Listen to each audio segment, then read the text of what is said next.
Controversial call at home plate in the 10th inning is the winning run. Twins fall to the Blue Jays in the series finale. We're going to break it down on today's Locked On Twins postcast.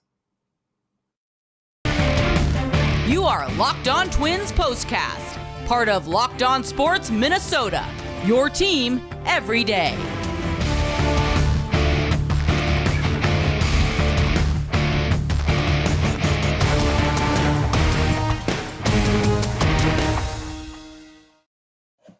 And welcome to another edition of our Locked On Twins postcast. Today is Sunday, August 7th. I'm the host of Locked On Twins, Nash Walker, here with writer and reporter at Access Twins, Mr. Brandon Warren.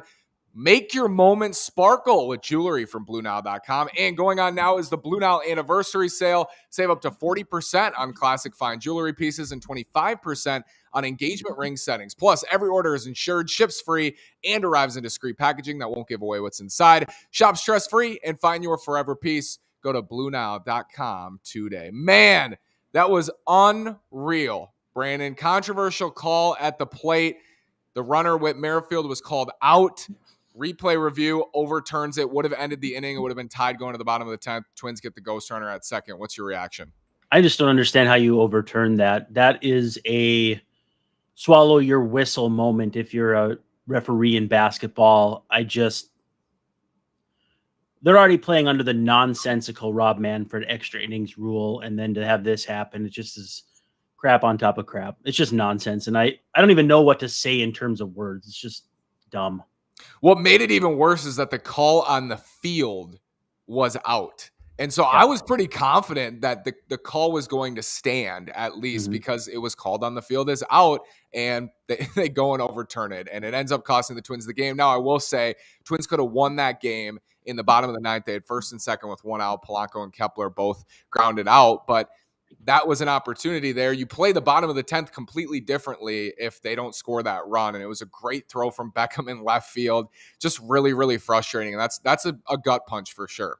Well, and how about Rocco going crazy too? We've seen a million fans want him to show some fire. Well, he saved it for a time when it was justified. You can't just show fire just to show fire when it's not who you are and it's not what you're feeling in that moment. And in that moment, I think we saw the heat of 1,000 suns with Rocco there, and it was impressive. I don't know if I ever saw that he got technically thrown out. I'm sure it happened as soon as he came out because you can't argue those things. But they let him get his money's worth, and honestly, I feel bad because you almost have to put those umpires on the field in the witness protection program, and they had nothing to do with the call. And they had to sit there and listen to Rocco stew for what felt like 2 or 3 minutes. And there's just no winners in that case except Toronto, which is unfortunate because it should not have been overturned in my vision and in my estimation. Twins pitched so well today. Cole Sands comes in and shuts the door. They allow 2 runs going in to that 9th inning. They tie it up. They have an opportunity to win. And then losing on that to a really good Blue Jays team on a day when you didn't have any of your best relievers available, you could have stolen that game. It's just super frustrating, and I'm sure they're frustrated in the clubhouse right now. Well, and let's talk about the reaction when Beckham made that throw. That was a playoff level reaction. There's just a different sound. It just takes that noise, that cacophony to another level. And that noise, that's what I heard when that throw came in. And to the Arise single to tie the game had a very similar reaction as well. Yeah, I'm going to be curious to see, though, how the reaction from Rocco and some of the players post game is, because Rocco, I think, was a proxy for how mad some of those players were, including Gary Sánchez, who, for all intents and purposes, played that ball very, very well. And Beckham, even with the double clutch, had just an absolute laser from left.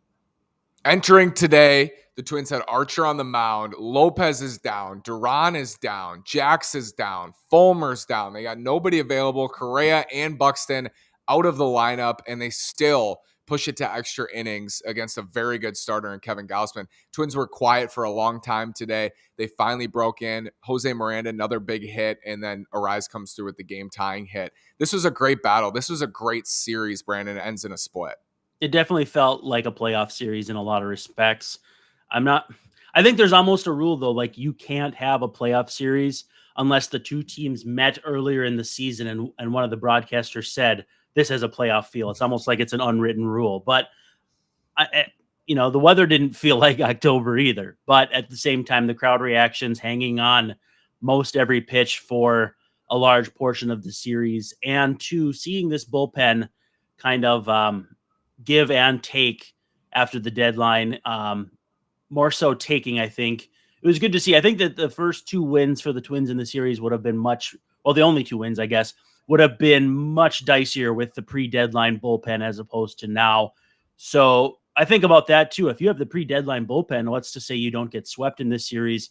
And 2, it's got to be frustrating with a day off tomorrow to stew over this loss. And then you go play the Dodgers in LA. So they're already tough enough to beat. And then you're going to be in LA. It's understandable why they're frustrated. And hopefully they can take out some of those frustrations on the Angels afterward.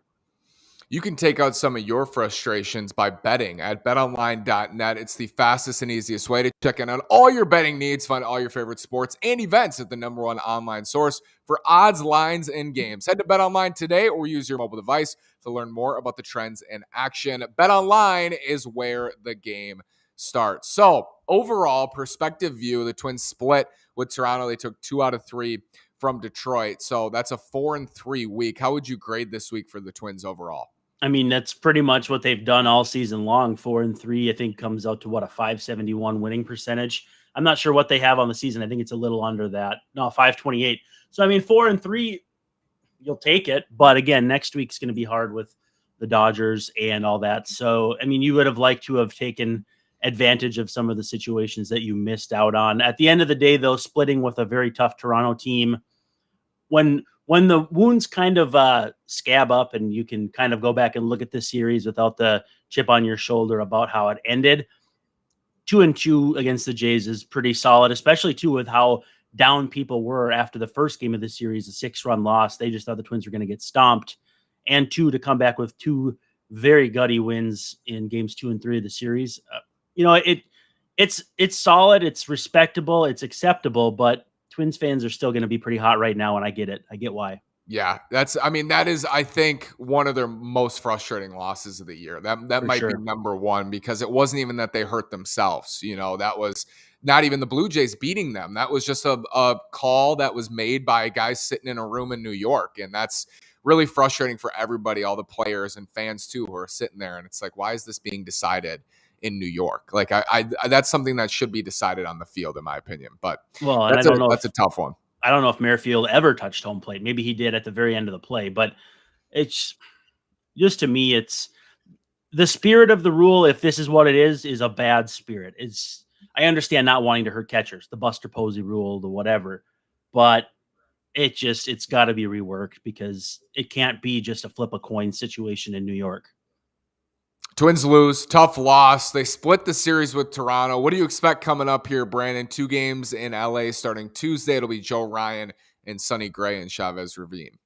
I mean, it's pretty much what you'd want outside of Malley. So hopefully split again. You'd like to go in there and sweep or not get swept. So the alternative of those 2 is to get a split. I'll be interested to see how Joe Ryan handles the Dodgers. He's still fairly young in his career, and this will be the first time he's faced them, if I'm not mistaken. I'm trying to remember if he did earlier in the year. But anyway, it'll still be a challenging process for him, because it's an offense that can make you work. They're basically Yankees West for me, as far as like classic Yankees teams, where they can make you pitch, and then attack. And so it'll be fun to watch. It'll be fun to stay up for, but I don't want to do these postcasts at midnight if they're both losses.